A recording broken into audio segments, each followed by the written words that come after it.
네, 여러분 반갑습니다. 오늘 화요 성경 공부 성경 꿰뚫어 읽기 열왕기상 13장부터 오늘 들어갈 텐데요. 여러분 지난주에 저희가 12장까지 함께 이야기를 나눴습니다.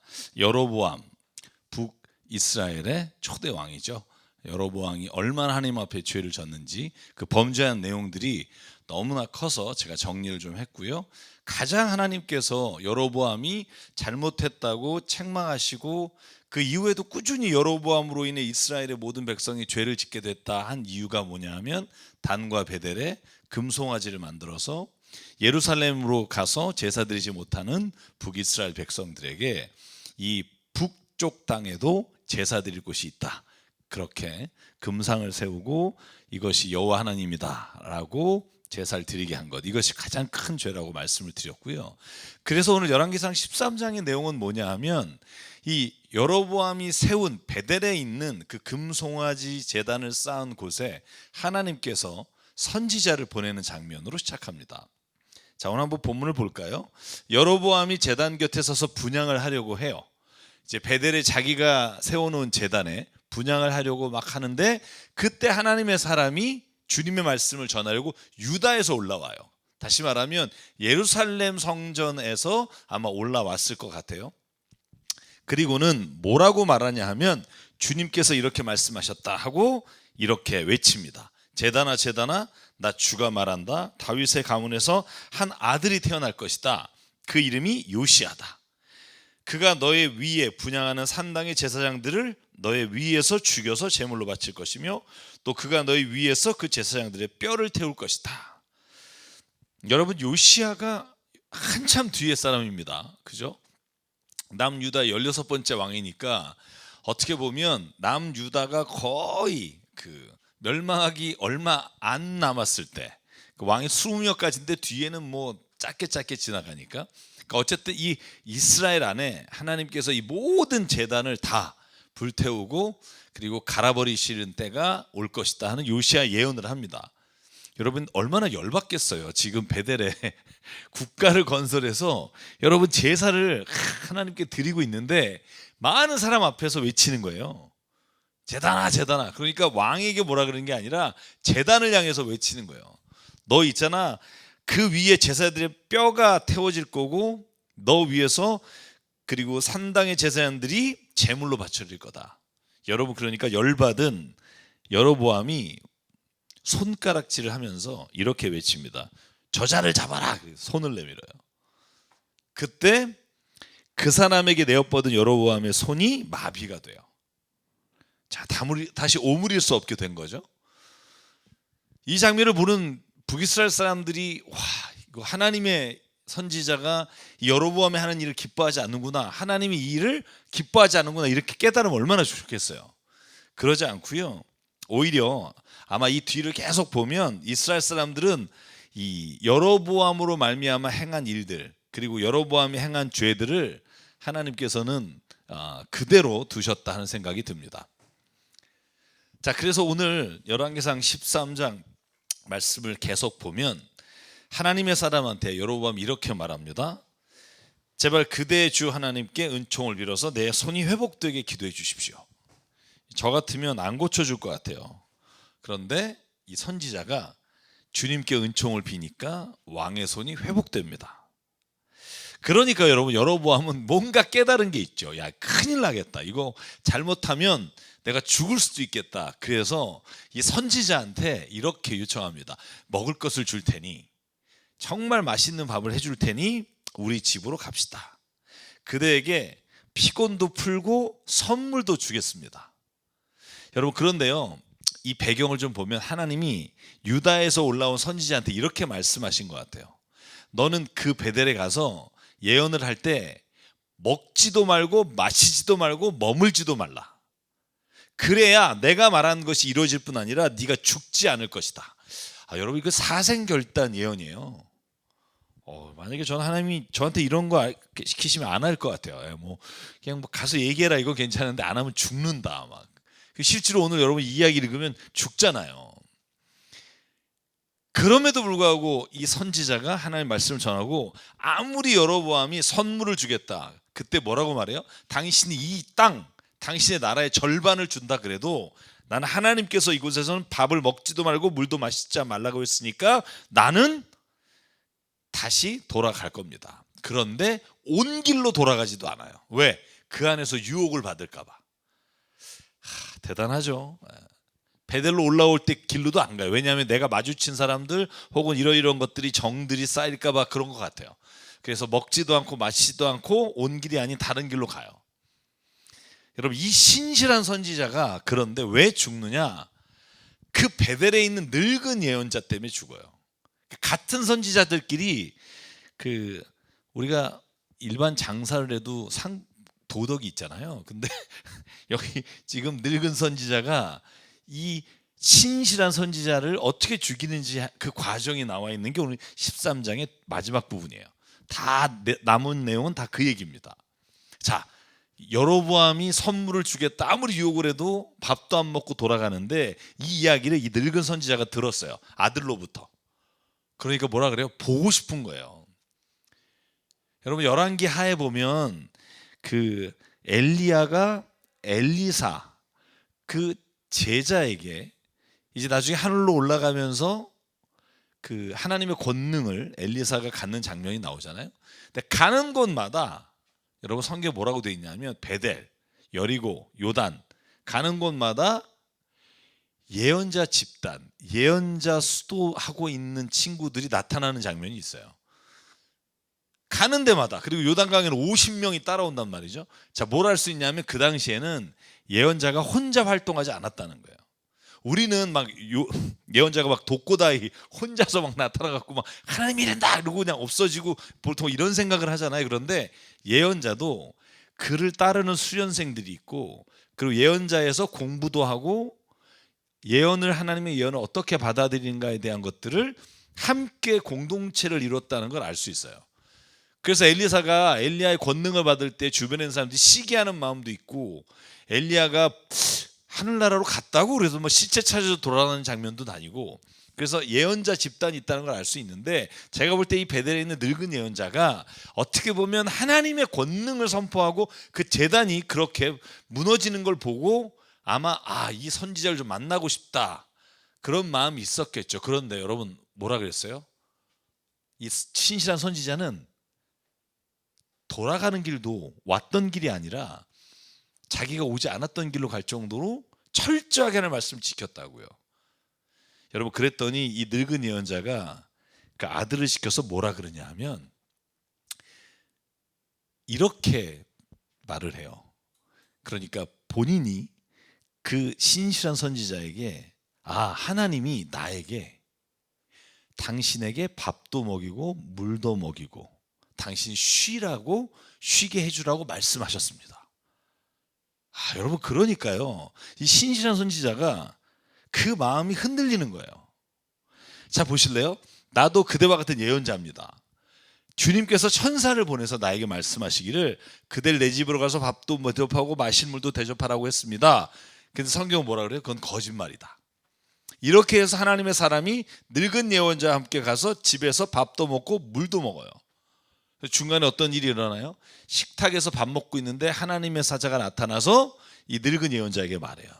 이 일로 인해 이 신실한 선지자가 사자에게 물어뜯겨 죽을 거다. 여러분 그래서 24절에 보면 그 선지자가 밥을 먹고 떠나는 길에 사자가 나타나서 이 신실한 예언자를 죽여요. 그런데 여러분 타고 가는 나귀는 죽이지 않아요. 그리고 심지어 그 죽은 신실한 선지자 시체를 해하지도 않아요.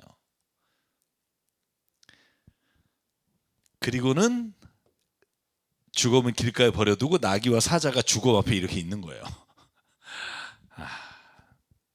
제가 여기에 이런 말씀 썼어요. 때로는 가장 가까운 그리스도인이 가장 큰 유혹일 때가 있다.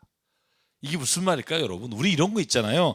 야, 어떻게 그래도 예수 믿는 사람이 이러니? 그러니까 뭐 김 장로님도 하셨고 박 장로님도 하셨고 야, 김 권사님도 하셨고 전 목사도 했어. 이러면 그래?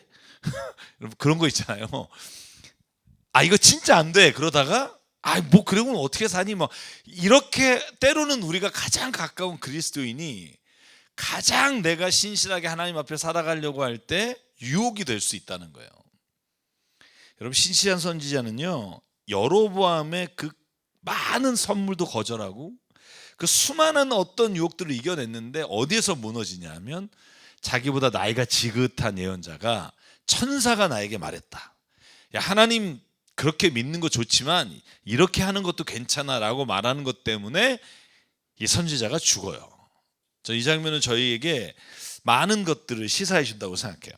여러분이나 제가 신앙생활 해나갈 때 그래서 중요한 게 뭐냐면 다른 사람이 어떻게 할까 보다 내가 하나님 앞에서 하나님이 나에게 무엇을 원하실까 하고 끊임없이 하나님하고 대화하는 거, 그것이 어떤 누구의 조언보다 우리에게 큰 하나님의 말씀으로 들려기를 간절히 바랍니다. 그래서 저는 이 대목은 선지자가 뭐 착한 일하고도 죽어 뭐 여기에 초점을 두지 마시고요. 이 선지자가 어떤 과정을 통해서 이런 비극적인 결론에 이르렀는가를 보면 저는 이 늙은 예언자의 욕심 때문에 이 신실한 선지자가 죽어요. 그런데 그래서 이 뒤의 장면은 뭐냐면 이 늙은 예언자가 자기가 잘못한 걸 뉘우치고 깨달아서 이 신실한 선지자의 시체를 주검을 가져다가 자기가 묻힐 곳에 같이 묻는 거예요. 자 볼까요? 자 28절입니다. 곧 가서 그는 길가에 있는 그 주검을 찾아냈다. 28절입니다. 나귀와 사자가 그 주검 가까이에 서 있는데 사자는 그 주검을 먹지 않았을 뿐만 아니라 나귀도 물어 죽이지 않았다. 예언자는 하나님의 사람이 주검을 나귀 등에 싣고 자기의 성읍으로 옮겨와서 곡을 한 뒤에 묻어주었다. 그리고 그 주검을 자기의 무덤에 안장하고 나서 그 늙은 예언자는 아이고 내 형제여 하고 통곡했다. 때늦은 통곡이죠. 자기 때문에 죽은 거죠. 장사를 마친 뒤에 그는 자기 아들들에게 말했다. 내가 죽거든 너희는 나를 이 하나님의 사람이 붙인 곳에 같이 묻어다오 나의 뼈를 그의 뼈 옆에 두어라. 그리고 그가 주님의 말씀을 받아 베델에 외친 이 선지자의 말처럼 모든 산당에 두고 외친 말씀이 이루어질 것이다 라고 베델의 늙은 선지자가 뒤늦게 또 이 젊은 신실한 선지자의 예언을 따라합니다. 희한하죠. 그죠? 오히려 신실한 선지자를 죽인 자가 오히려 그 죽음을 보고 깨달아서 이 북이스라엘에 하나님의 예언이 이루어질 거라고 선포해요. 여러분 이게 어떻게 보면 이 신실한 선지자가 그냥 죽은 게 아니라는 거죠. 여러분 우리가 이런 생각하잖아요. 주기철 목사님, 뭐 손양호 목사님 이렇게 일제 시대나 아니면 정말로 핍박받는 시대에 하나님의 신실한 말씀을 지키다가 돌아가신 분을 보면 이렇게 말하잖아요. 그래도 좀 끝까지 살아남아서 주의 복음을 전하지. 우리가 이런 안타까움을 갖잖아요. 근데 여러분 잘 생각해 보실래요? 그런데 그렇게 요리조리 빠져나가서 살아서 주의 복음을 전하는 사람도 있지만 신실하게 주님의 말씀을 지키다가 죽은 사람을 보고 오히려 그를 해했던 사람이 깨달아서 그가 외친 복음을 또 외치는 사람이 되는 경우가 얼마나 많은지 몰라요. 그게 저는 복음이 우리의 생각과는 다른 방향으로 하나님이 이루어 가시는 걸 본다는 거죠. 그래서 여러분 그냥 믿음 안에서 그냥 죽음이 없어요. 그가 어떻게 순교를 하든 뭐를 했든 하나님이 그를 통해서 일하시기로 하면 하나님은 그의 죽음을 통해서도 일하신다. 이게 오늘 이 늙은 선지자와 신실한 유다에서 선지자의 이야기를 통해서 하나님이 우리에게 주시는 말씀이 아닐까 생각합니다. 그래서 어떻게 돼요? 선지자의 말이 이루어집니다. 자 그리고 우리가 14장으로 넘어가 볼까요? 그럼 여기에 누가 나오냐 하면 여로보암의 아들 이름이 누구죠? 아비야라는 이름이 나와요. 자, 제가 지금 좀 요걸 좀 했어요. 왜냐하면 여러분이 좀 헷갈리실 것 같아서 저도 좀 정리할 겸. 이게 남유다는 북이스라엘은 이렇게 보면 남유다는 르호보암이 이어받잖아요. 북이스라엘은 누가 받죠? 여로보암. 자 그런데 이름이 제가 헷갈리는 이름들이 있다 그랬잖아요. 자 르호보암의 아들 이름이 뭐죠? 우리가 아비얌이라고도 하고 아비야라고도 해요. 근데 똑같은 이름이니까 아비야라고 합시다. 여기에 또 이 여로보암이 오늘 보면은 아들의 이름이 뭐예요? 아비야란 말이에요. 근데 이 아비야는 왕이 되지 못하죠. 왜냐하면 죽어요. 오늘 보면. 그러니까 그 다른 아들 나답이 왕이 되죠. 그죠? 그래서 이름이 똑같은 사람들이 나와요. 이따가 보면 바하사가 여러분 잘 아시겠지만 나답을 죽이고 왕이 된단 말이에요. 근데 나답을 죽이고 바하사가 왕이 됐을 때 그때 바하사에게 와서 예언한 사람이 있어요. 예언자. 누구죠? 이 사람도 이름 헷갈릴 것 같아서 이 바하사, 이 나답을 죽인 게 바하사니까 바하사 씁시다. 이 바하사를 향해서 너네 집안이 모두 다 죽게 될 것이다. 이렇게 외친 선지자가 예후예요. 근데 여러분 그 잘 보시면 알겠지만 이 예후는 예언자예요. 근데 뒤에 오므리 왕조가 다 끝날 때 오므리 왕조를 멸망시킨 사람의 이름이 누구냐? 예후예요. 여러분 이 예후에 관한 말씀이 열왕기상 19장에 나오잖아요. 엘리야를 통해서 너가 에후를 들어서 이 북이스라엘의 왕으로 세울 것이다. 예후는요 남유다 사람이에요. 그런데 북에 와서 왕이 됩니다. 자, 여기 이제 겹치는 부분들이 있어서 제가 이렇게 쓰는 중입니다. 여러분 이제 좀 이따가 헷갈리는 부분들이 막 나와요. 자, 그러면 아비야 다음에 누구죠? 자, 아비야 다음에 아사죠. 그리고 여호사밧. 근데 여기는요, 이따가 우리가 보면 알겠죠. 제가 왜 말씀드리냐면 이 바하사가 나중에 나오는데 우리가 읽는 지금 열왕기상에는 바하사하고 이 아사하고 그죠? 얘기가 먼저 나와요. 둘이 싸움을 했다. 전쟁이 그치지 않았다. 그래서 바하사가 라마에 성을 짓고 도시를 다시 세울 때 아사가 시리아 왕에게 요청을 해서 바하사를 맡게 하고 뭐 이런 얘기들이 좀 나옵니다. 그래서 이 부분에 대해서 연도를 체크해 보면 왜 이런 것들이 이렇게 좀 교차되고 여호사밧 왕이 아합까지 쭉 가는지 우리가 나중에 보겠지만 한번 보면 여호사밧과 아합이 사돈을 맺잖아요. 예, 아합의 딸 아달랴와 그죠? 그 사돈을 맺어서 아달랴가 난 아들이 왕이 되죠. 남쪽의 왕이. 근데 그러다 보니까 이게 전체적으로 좀 헷갈리게 됩니다. 근데 보면 여로보암 22년 통치할 거예요. 나답은 2년, 그죠? 그 바하사가 24년일 거고 이 아들이 엘라인데 엘라도 2년. 그래서 여기는 좀 중간중간이 되게 짧아요. 그런데 여기 르호보암은 몇 년을 통치하죠? 여러분 잘 아시죠? 17년 정도 해요. 그다음에 아비야가 3년, 아사가 41년, 여호사밧이 24년인가요? 뭐 하여간 20몇 년을 해요.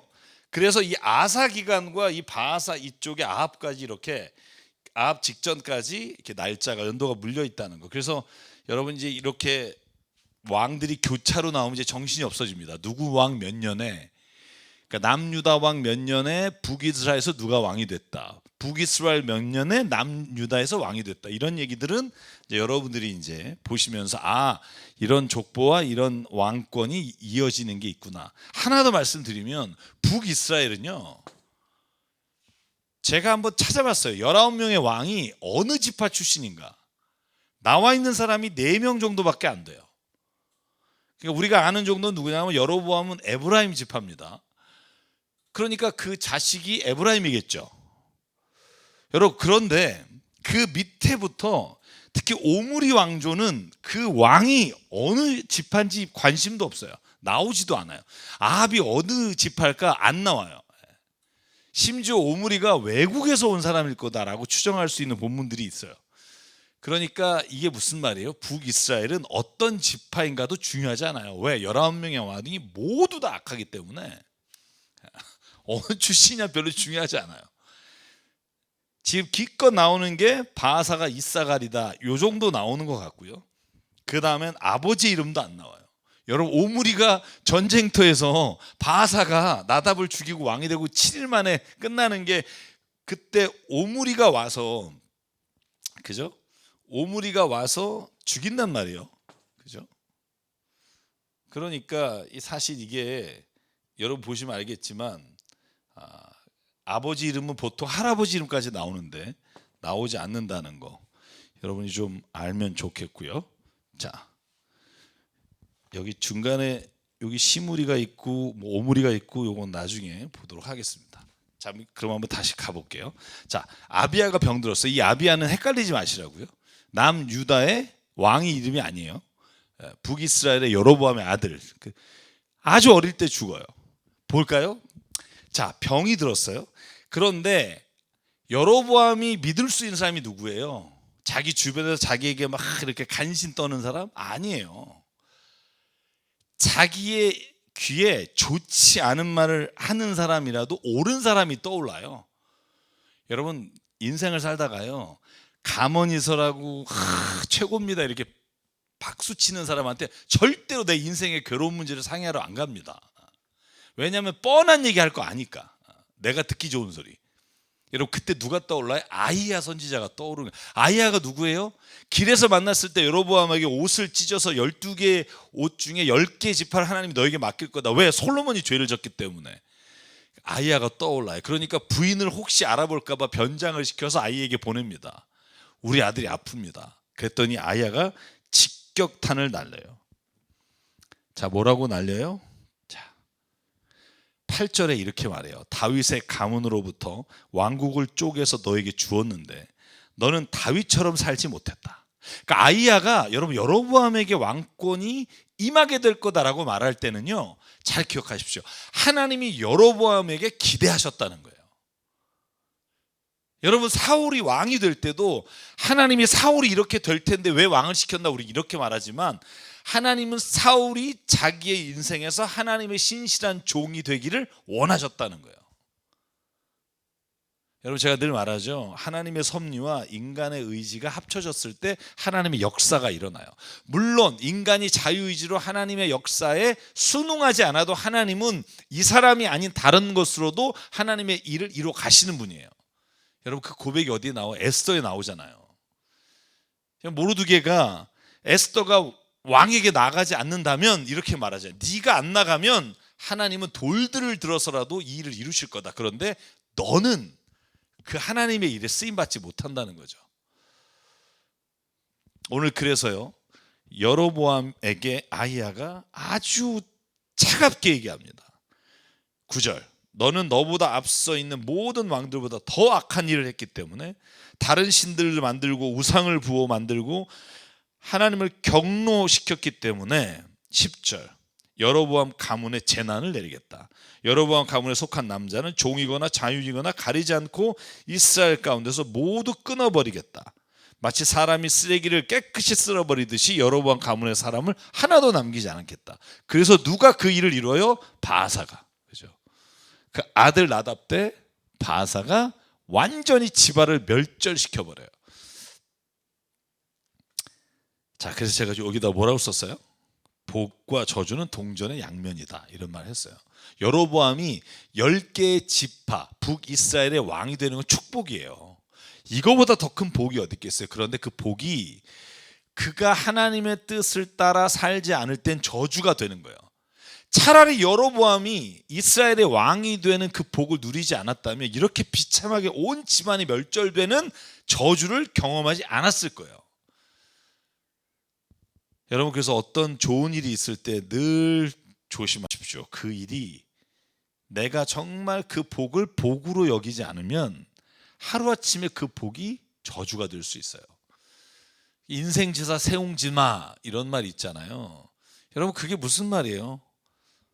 어떤 아들이 여러분 말을 타다가 떨어져서 다리가 부러졌어요. 어떡하냐, 저렇게 평생 다리를 절면서 살면. 그런데 군대 징집령이 내려서 이 친구는 군대를 안 갔단 말이에요. 그죠?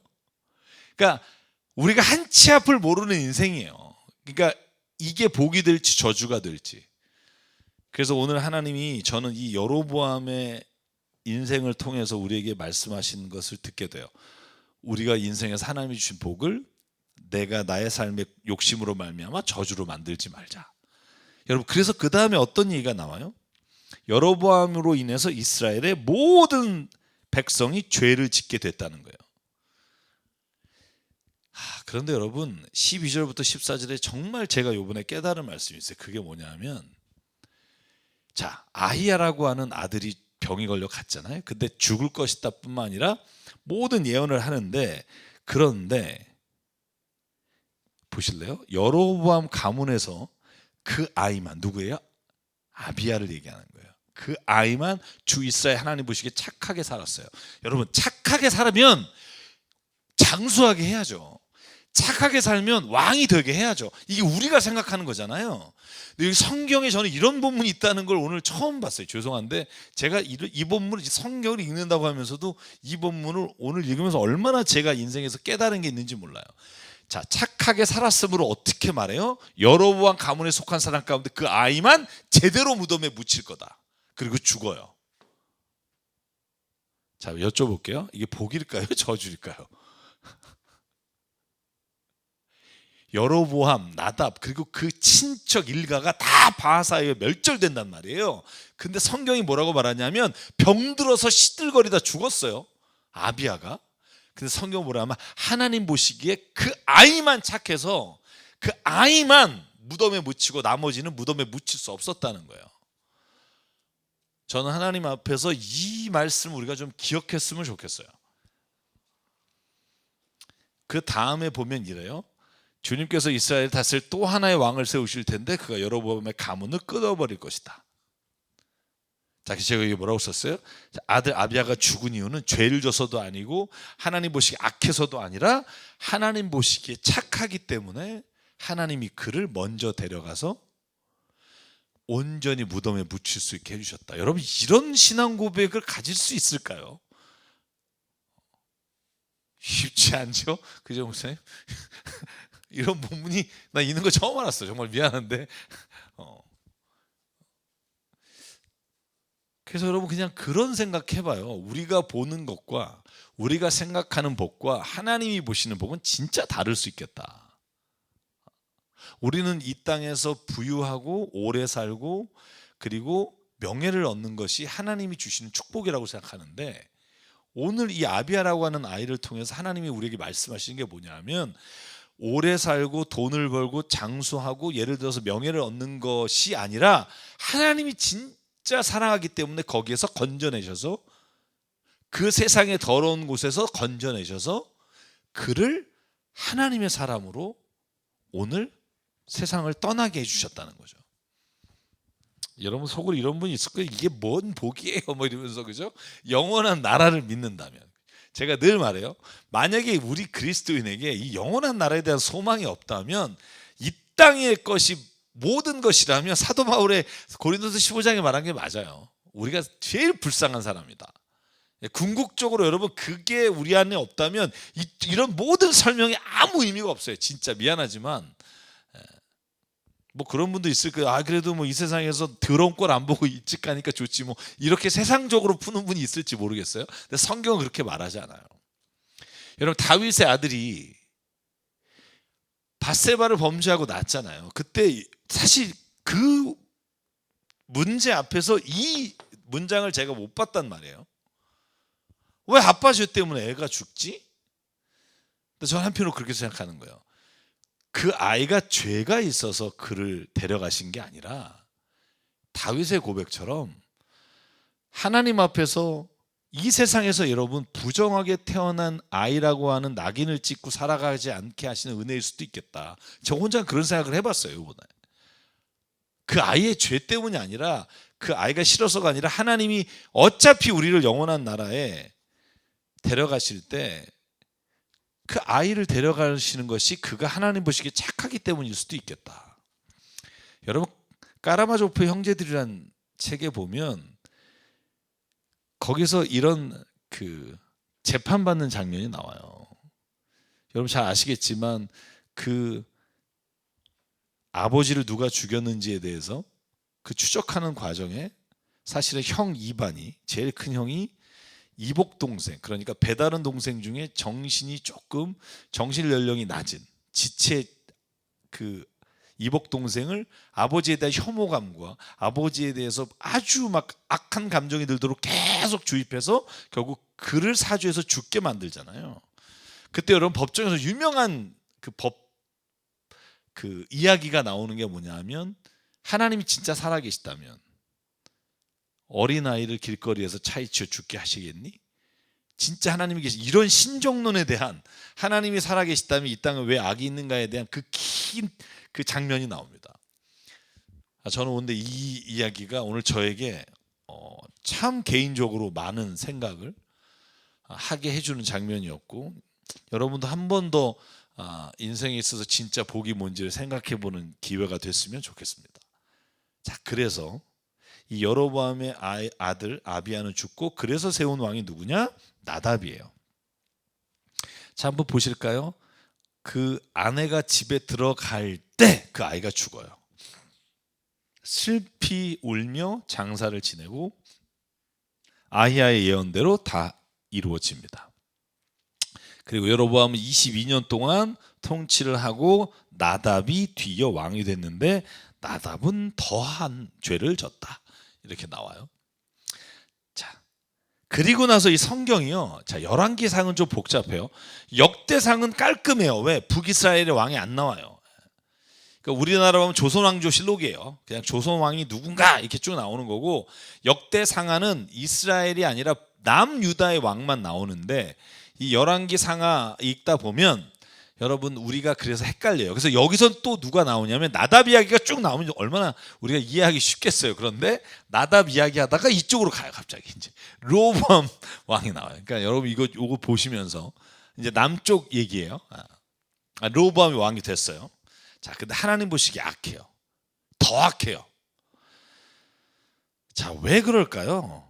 여러분 제가 요 뒤에 나오지만 제가 요거부터 한번 보여드릴게요. 여기 보실래요?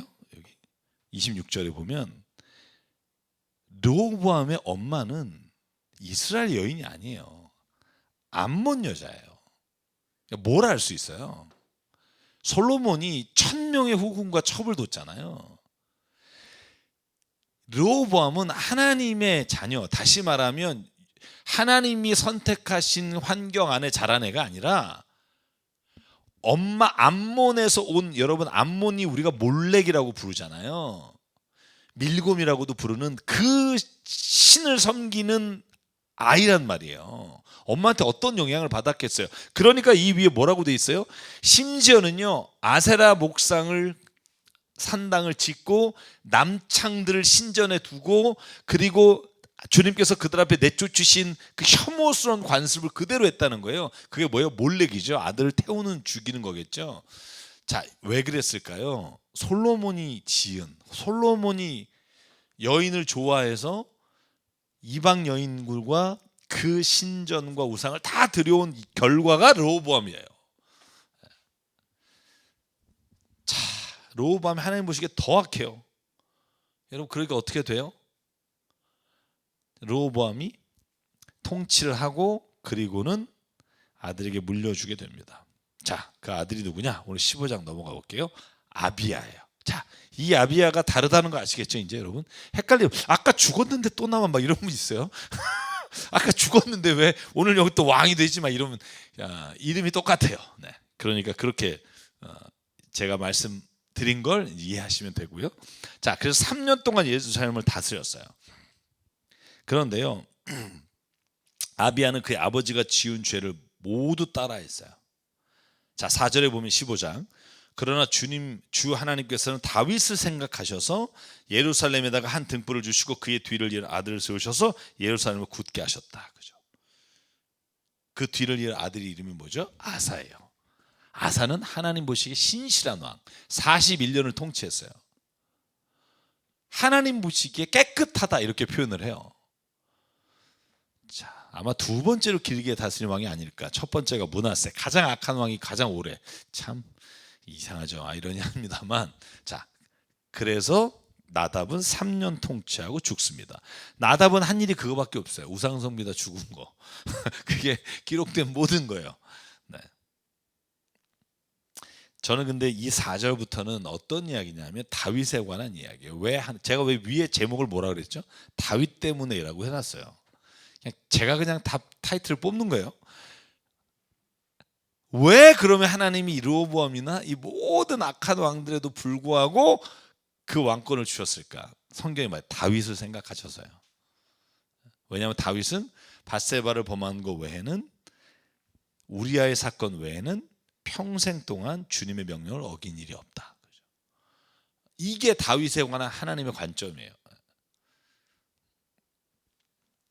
그래서 나답이 물론 3년 만에 아비야가 3년 만에 죽습니다만 아사가 뒤를 이었게 되죠. 그래서 이제 아사까지 15장에 나옵니다. 자, 그럼 아사는 어떤 사람인가? 조상 다윗과 같이 주님께서 보시기에 정직한 사람이다. 11절이에요. 그는 성전 남창들을 나다 밖으로 쫓아냈어요. 자, 누가 한 일이에요? 로보암과 아비야가 한 일을 다 쫓아버렸다는 거죠. 여러분, 남유다에는요 왕으로 세워져서 선하다, 아니 적어도 뭐 남겨놨긴 해서 산당을 남겨놨으나 그는 하나님 보시기에 그래도 악을 행하지 않았다라고 하는 왕이 8명인 것 같아요. 8명. 제가 이제 찝어드리겠습니다만, 그런데 그럼 악한 왕이 몇 명이죠? 20명 중 12명. 이제 악한 왕이 더 많았다 이렇게 볼 수 있는데, 아사는 그 중에 정말 6명의 신실하다고 말하는 왕에 들어가요. 2명은 아리까리예요. 여러분 읽다 보면 하나님 보시기에 악은 안 했는데 뭐 산당은 남겨두고 막 이런 거 있죠. 그 왕이 2개가 나오고요. 자, 봅시다. 오늘 아사 왕은요, 그리고 13절, 자기 할머니 마아가라 아세라를 섬기는 혐오스러운 상을 만든다고 해서 할머니를 왕 대비해서 쫓아내요. 이게 누구예요? 할머니가 아까 말한 암몬 사람, 그죠? 그러니까 다 쫓아내는 거예요. 이방 신과 관련된 건. 아사는 할머니가 만든 혐오스러운 상을 토막내서 기드온 시냇가에 다 불살라 버렸다. 이게 요시야가 나중에 이걸 더 심각하게 가루로 빠버리잖아요. 아예 들고도 못 오게 그냥. 그러니까 기드론 시냇가에 불살라 버리고, 그렇다고 해서 산당이 모두 제거된 건 아니지만 이건 중요해요. 왜냐하면 산당이라는 게 여러분 그냥 이게 템플이 아니에요. 예를 들면 산당 그러면 우리가 막 이방신을 모셔놓은 곳으로 생각하는데, 그냥 영어로 하면 high place예요. 높은 곳에. 그러니까 때로는 이게 이방신을 섬기는 곳이기도 하지만 거기서 하나님께 또 예배를 드리는 일도 있었다고 합니다. 그러니까 산당을 다 없애진 않았으나 그 다음 말이 뭐예요? 한평생 하나님 앞에 주님을 사모하는 마음을 가졌다. 그게 아사 왕에 대한 평가입니다. 자, 그래서 그는 성전을 자기가 가지고 있는 거룩한 금과 은을 가지고 구별해서 바쳤다 이렇게 되어 있습니다. 자, 아사 왕까지 이제 왔고요. 자, 그러면 자, 이제 제가 이제 말하는 요점에 와요. 아사와 바아사의 관계가 나와요.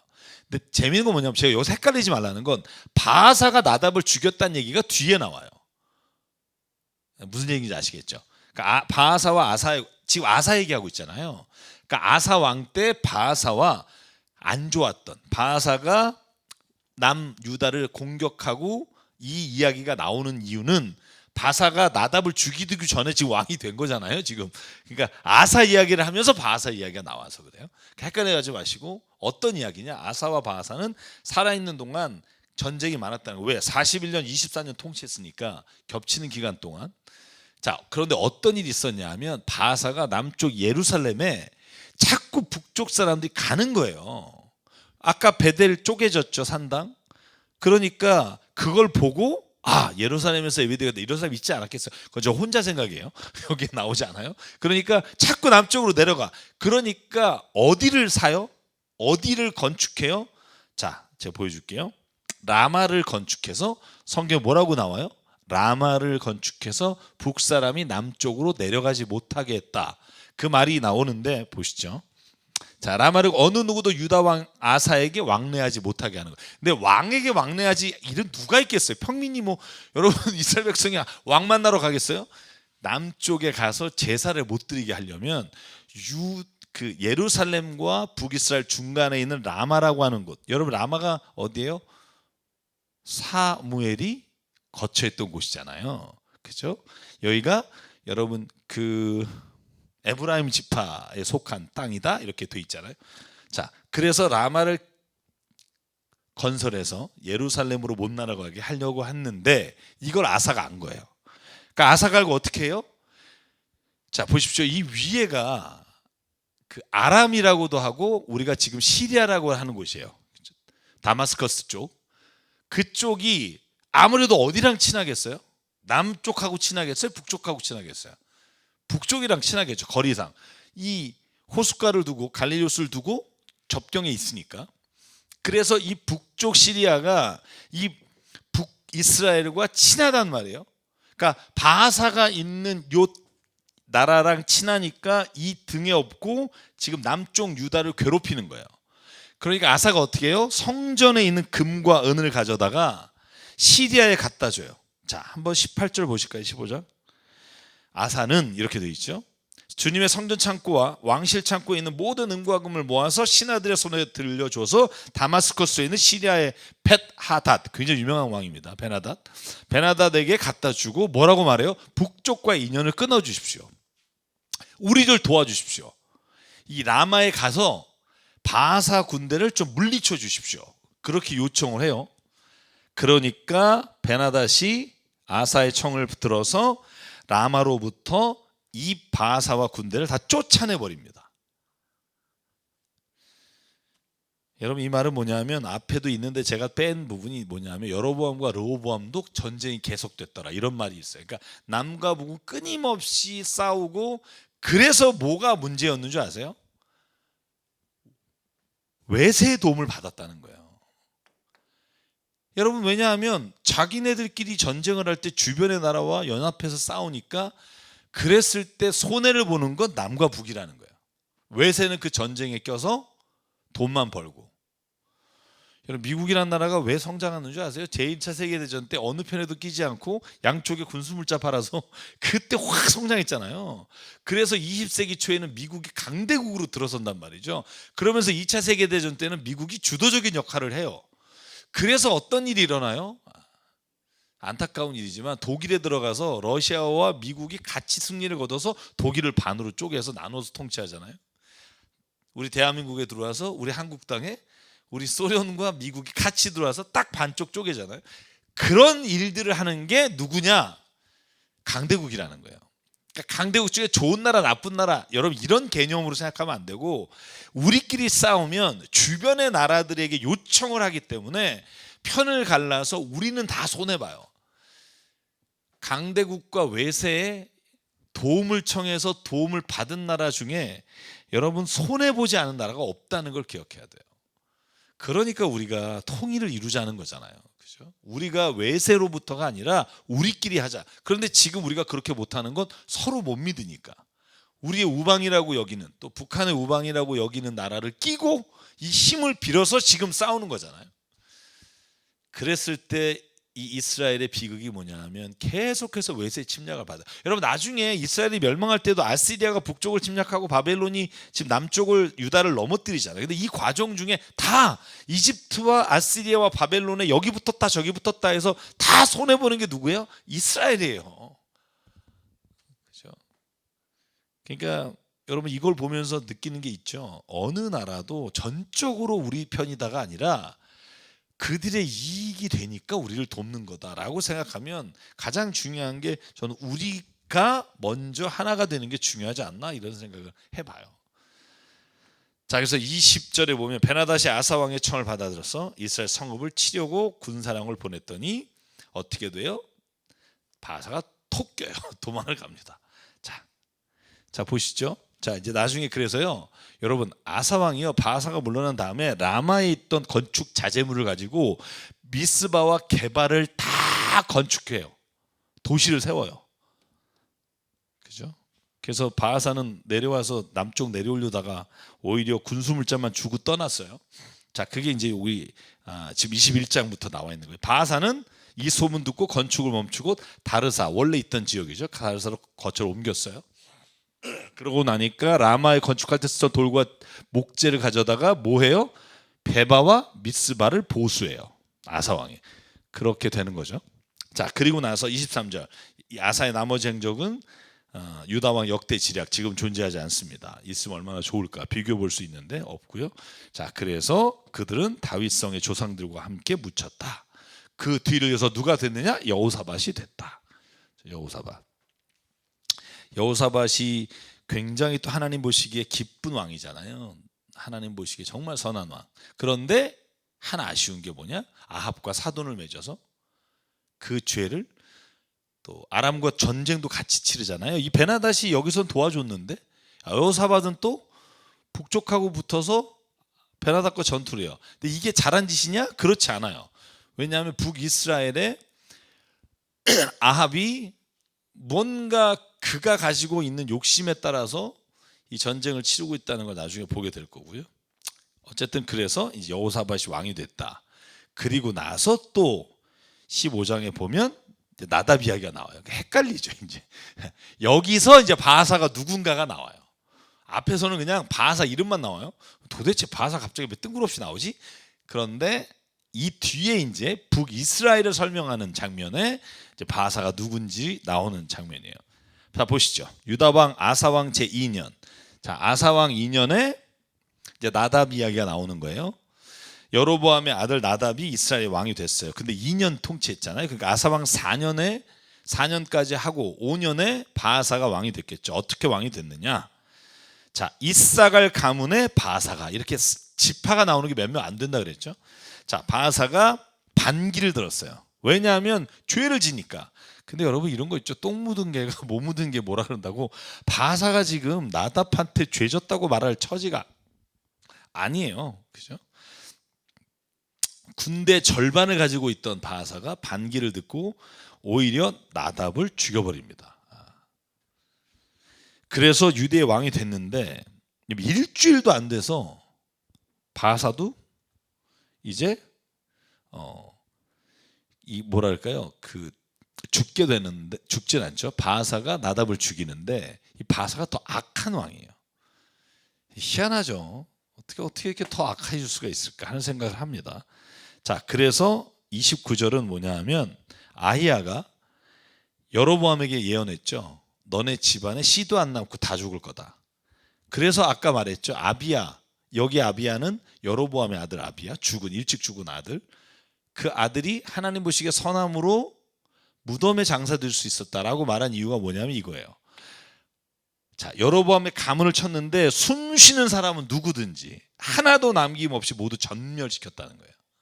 이게 아까 아히야 제사장을 통해서 아비야가 이렇게 될 것이다 라고 말한 부분의 결론이에요. 주님께서 실로 사람인 주님의 종 아히야의 말씀대로 이루어졌다. 자, 그러니까 아까 우리가 본 아비야는 하나님이 보시기에 너무나 착해서 그를 무덤에 들게 했다. 이 비참한 죽음에 두지 않았다는 거죠.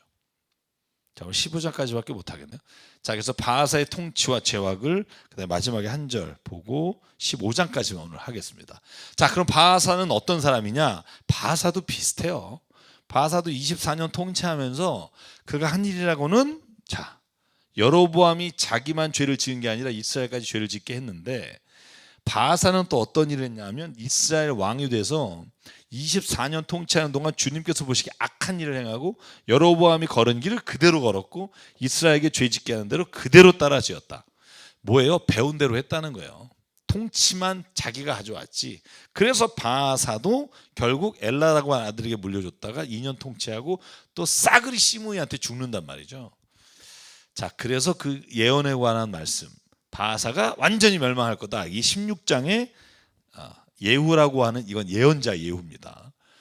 남유다 예후가 아니라 남유다에서 북이스라엘 오므리 왕조를 아주 멸망시킨 예후는 님시의 아들 예후예요. 님시의 손자 예후, 님시의 손자 여호사밧의 아들 예후일 거예요.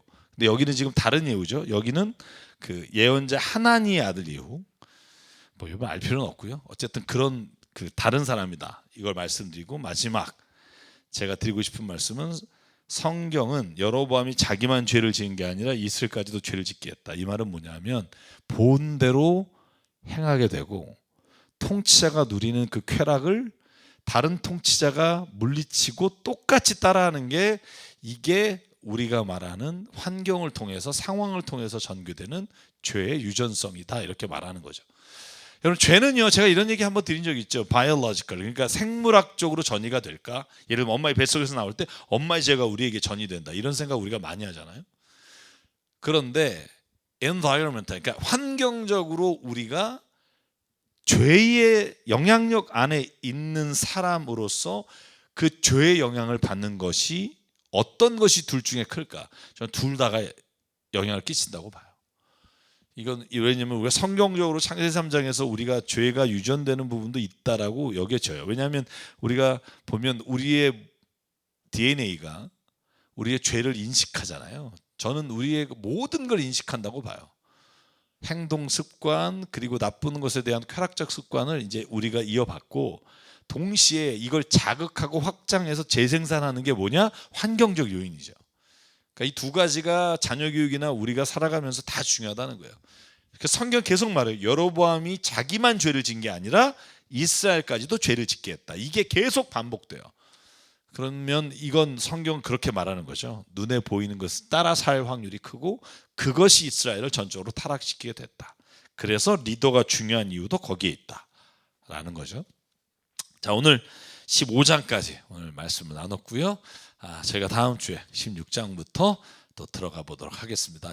열왕기 상하 가면 왕이 너무 많이 나오니까 헷갈리실 텐데 제가 나올 때마다 정리하면서 같이 한번 이번에 이스라엘과 북이스라엘과 남유다의 왕을 한번 정리해보자 이런 생각 가지고 함께 하시면 좋겠습니다. 수고 많으셨고요. 다음 주에 뵙겠습니다. 샬롬.